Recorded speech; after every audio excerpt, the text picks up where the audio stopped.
شیخ الاسلام ابن قیم فرمایي وې دې حدیث په تشریح کې مار شیخ الاسلام ابن تیمیه پوښتنه وکړه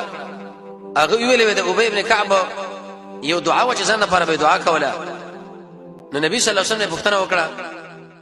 چې زه پتا باندې د درود لپاره څومره یې مقرر کوم وي دومره اخري ویلې دا ټول دعا به سره لپاره درودونه وایم چې دا څومره ګناهونه کړی دا ټول تعالی الله معاف کړي قبل یو دعا ته ورغواړي یو حدیث کې راغلی امام ابو داود نقل کړی دی نبی صلی الله علیه وسلم فرمایي من افضل ایامکم یوم الجمعه ساسو په دې ورځو کې بهترین ورځ دی هغه د جمعې ده په دې کې آدم علی السلام پیدا شوی دی او په دې کې وفات شوی دی او په دې کې به قیامت راځي په دې کې به شپېلې والے کېږي تاسو په دې ورځ باندې ما باندې درودونه زیات وایي ځکه تاسو درودونه د ما باندې پیش کیږي د ملائکو په واسطه باندې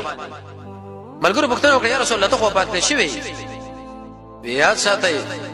الله رب العزت حرام کړی دی په دې ځمکه باندې چې د انبیو د جسدونه ختم شي بلکې د ملائکه مال نه رسي او د راوړي یو حدیث کې دا راغلی مسلم کې روایت دی ترمذی کې نبی صلی الله علیه وسلم فرمایي په ټول ورځو کې بهترین ورځ شي نور په کې راځي هغه جمعې ورځ آدم علی السلام کې پیدا شوی او دا په کې راکته شوی دی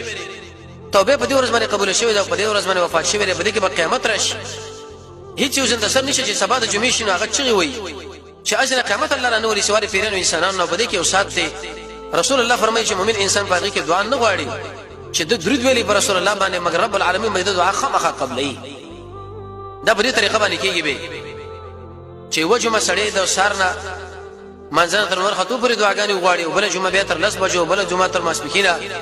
بل تر مازیګر او بل د مازیګر نه به ورسا علماء دا ذکر کړی چې دا کوم وخت دی علم الله لري دلیل به دې باندې چې ټول حدیث کله انسان سوچ وکي نبی صلی الله علیه وسلم بګي د درود اوچت اهمیت ذکر کړی دی به حقیقت روایت نقل کړی دی رسول الله فرمایي چې ما باندې د جمعې پرځ باندې درودونه زیات وایي وېسما د امت د درودونه ما باندې د جمعې پرځ باندې پیش کیږي د ملائکه په واسطه باندې وکم انسان چې د جمعې پرځ ما باندې ډېر درودونه ویلي وي دا په پرځ قیامت په ټول انسانانو کې مال ډېر نشي د رسول الله په جوار کې بدا واقعي ملګرتوب کې یو حدیث کې دا راغلی دی رسول الله فرمایي ما باندې درودونه زیات وایي فإنه اتاني جبريل مال وسره هغه د شي ویل چې بس ما کې هیڅ مسلمان نشي چې په تا باندې یو کړ دې درود وایي مگر زوس ما ملائک په باندې لس کړ دې رحمتونه راوړو لس کړ دې ورته دعاګانې غواړو به خاص کر چې په فرض باندې اهتمام دا په هغه وخت کې چې کله انسان دې د پر خپل شي مسله برابر کړي چې زبد ورځي پر رسول الله باندې دومره درودونه وایم نسائی کې روایت دی بخیل هغه انسان دی رسول الله فرمایي چې زدا غسر یا کښ ما فلم يصلي عليه ما باندې بالکل سره درود ونه وي دا ډېر لوشت بخیل دی ترمذی کې روایت دی نبی صلی الله علیه وسلم فاطمه له ویل محمد رسول الله لوروا وجه کله جمعه داخله شو فقول دشي هو بسم الله والحمد لله اللهم صل على محمد وسلم اللهم اغفر لي الله په نامه باندې شروع کوم ټول الحمد لله الذي الله پر رسول الله باندې درود وروا رحمتنا الله زما ګناهونه معاف کا